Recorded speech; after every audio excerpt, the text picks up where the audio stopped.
mustard in the face of a woman filled the screen. Oh no, Gemma ducked behind me. It's Miss Spinner, the one who's always moving me around. Surprised, I looked back at the view phone. I'd assumed that the director of Gemma's boarding house was a new Puritan. Boy, was I wrong. Miss Spinner epitomized a very different sort of topsider by removing everything natural about her appearance. Her overcurled hair shimmered with as many colors as a parrotfish, while her features looked as if they'd been drawn on with pastel chalk. As always, the effect creeped me out.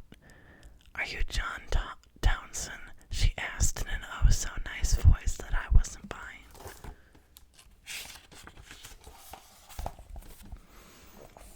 I am. Pa sounded like he wasn't buying it either. I'm Eudora Spinner, the director of the Elmira boarding home, she said, then tacked on a smile. I received a call tonight from Ranger Grimes. He tells me that you may have one of our wards staying with you. Pa beckoned for Gemma. I wanted to grab her by the hand and hide her away, but I knew my parents would never agree to keep her presence a secret. As if her body was filled with rocks, Gemma slowly made her way to stand in front of the screen. Hello, Miss Spinner. The woman hissed softly. Gemma, how could you worry me like this? Gemma's attitude remained courteous, but she didn't reply. Well, it's a lucky thing that the teachers remembered all your questions about benthic territory. Miss Spinner smiled, turned pitying. I suppose you haven't found your brother. Stone-faced, Gemma studied her cuticles. Have you considered that maybe, just maybe, he doesn't want to be found? Miss Spinner steepled her fingers as if in thought. Richard turned 21 6 months ago, isn't that right? Gemma, darling, I think it's time you accepted the hard truth. If he wanted to be your legal guardian, he would have come for you already. She sighed dramatically. I don't know how you manage to keep up your delusions year after year, believing that your brother cares when he hasn't even bothered to visit you since you were 12. I've caused you a lot of trouble, haven't I, Miss Spinner? Gemma asked, sounding remorseful, though I saw that behind her back her hands were balled into fists. I do hope you didn't drop any lower on the housing waiting list on account of me. I know how badly you want to get out of your cramped little apartment. With a wheeze of outrage, Miss Spinner cracked her polite facade. Oh no, they pushed you down the waiting list, Gemma exclaimed with mock horror. I'm ever so sorry. Sorry, Miss Spinner hissed, with her multi-hued curls trembling. I've dropped a place for every hour you've been missing. Believe me, girl, sorry will take on a whole new dimension when you're back. Ma, who had been standing next to Gemma throughout the call, put a protective arm around her across her shoulders. Miss Spinner, Pa said, taking up position on Gemma's other side. We'd like to offer Gemma an alternative. She is welcome to live here with us. If she wants to stay sub-sea, Ma added. Out of the question, snapped Miss Spinner before Gemma had her chance to respond. We'd never place a ward in an experimental settlement on the seafloor. Anger propelled me forward, sending her to a reformatory is better than living with dark life, Miss Spinner scoffed.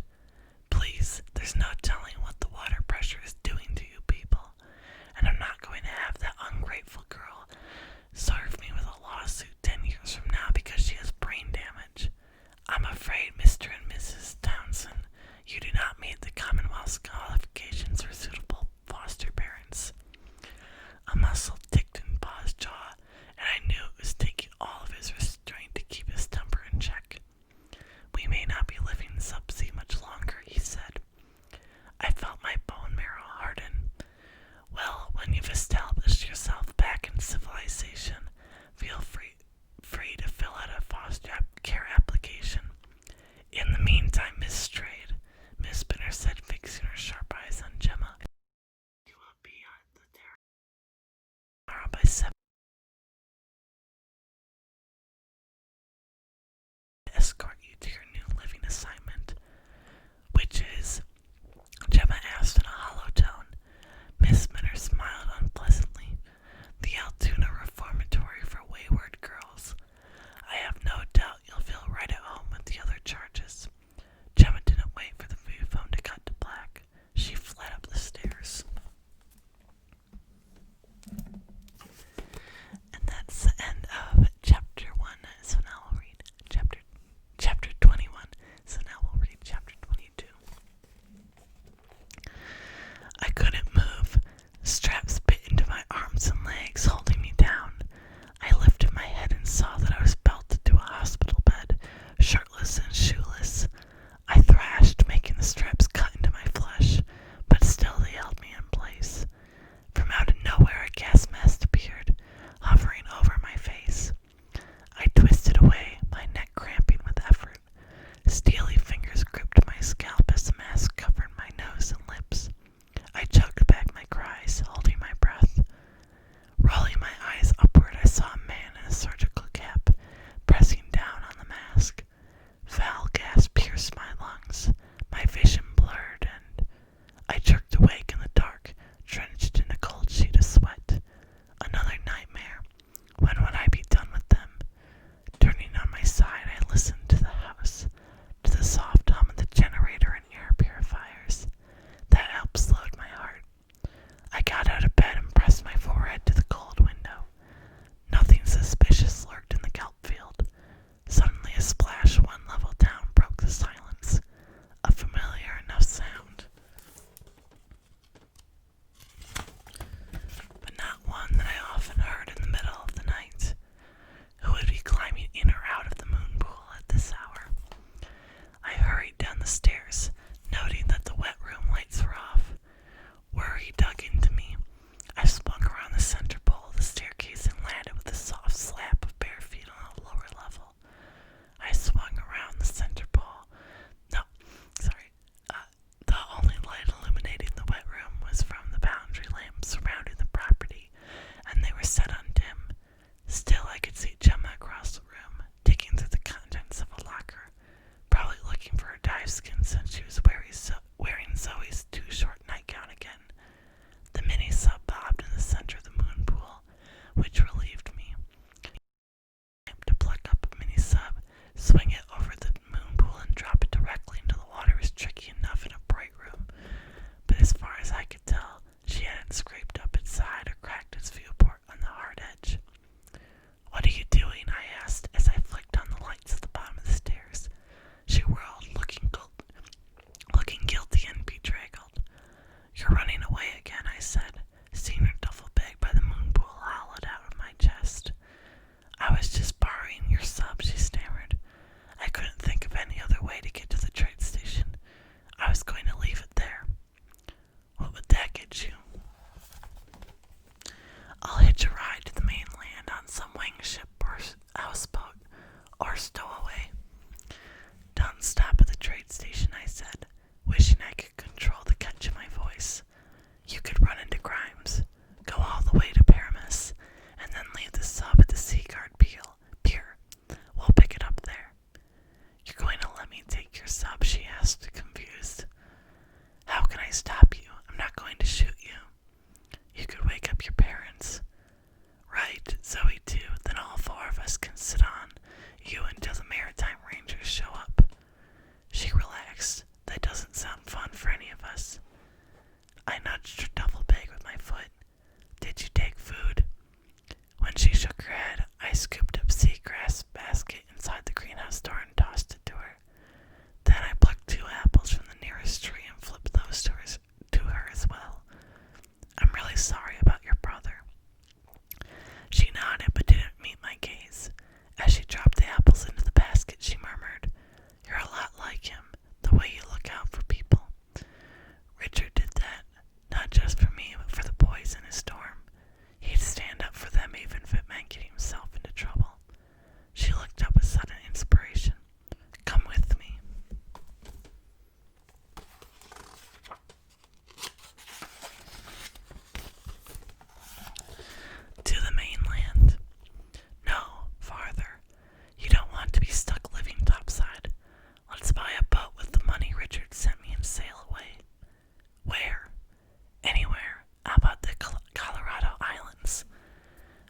shoulders grew hot at the thought of us together on a boat.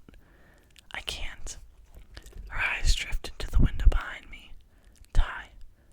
I braced myself. I didn't know how else to say no when the idea was so appealing. You said the outside lights never turn off all the way. She pointed over my shoulder. All around the homestead the boundary lamps flicked off, one by one.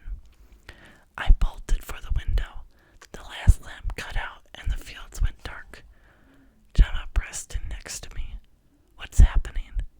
The cup close to the house was still illuminated by the light from inside, except for one dark patch I noticed, which was the house's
inside, Pa growled.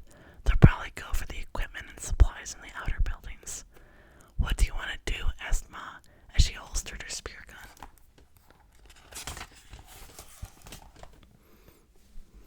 I'll tell you what we're not going to do, and that's give over anything without a fight, Pa vowed. Ma gave a crisp nod as she pulled out 2 liquid gin packs from the slots in the wall and tossed one to Pa. When the specter cruised by the closet window, I shrank back. She was circling so tight it seemed like she would shear the acrylic skin right off the house. Somewhere inside the sub was shade, a realization that sent an icy finger skimming down my spine. Pa handed me a shock prod. Join the girls upstairs. No way, I'm as good a shot as both of you, and I've got sharper water eyes for sure.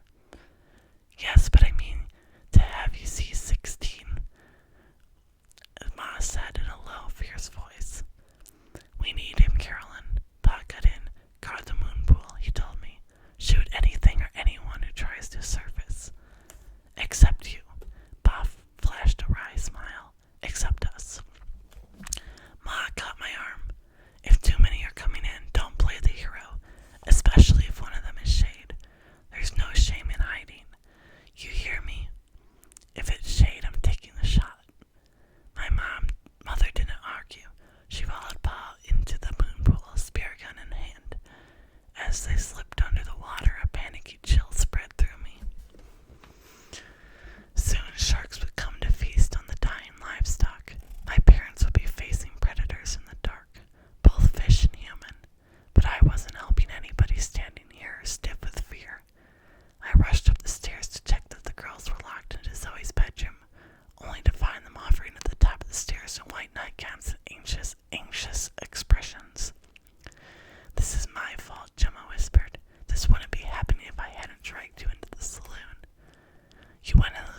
shock rod, I tried to make out what it was.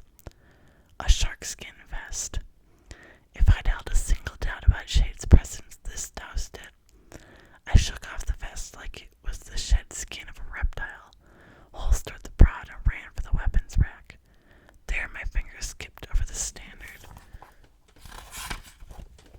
size spear gun and instead curled around the cold steel, the biggest harpoon gun Pa owned. With 2 hands I hefted it from the rack. It was a man-sized gun, heavy and long. Pa kept it for the rare occasion a shark burst through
Sweet, he drawled, but not the one I want. Where's the other girl? When I didn't answer, he bore down with his foot so hard I choked with pain. The one from the docking ring. Stop it, Zoe yelled. Tell me, he warned. His pupils widened until his eyes were entirely red. Or I'll ask the angel over there. Go ahead and ask me, jerkface. Zoe, I croaked while waving her away, only to cry out as one of my ribs cracked under Shade's heel. Where? The outlaw spat each word. Is she? Here. Gemma stumbled down the stairs and stepped in front of Zoe, blocking her from the outlaw's view. Please don't hurt them. She threw down her jade knife. With a curl of his fingers, Shade coaxed her forward. When I squirmed with renewed effort, he glanced down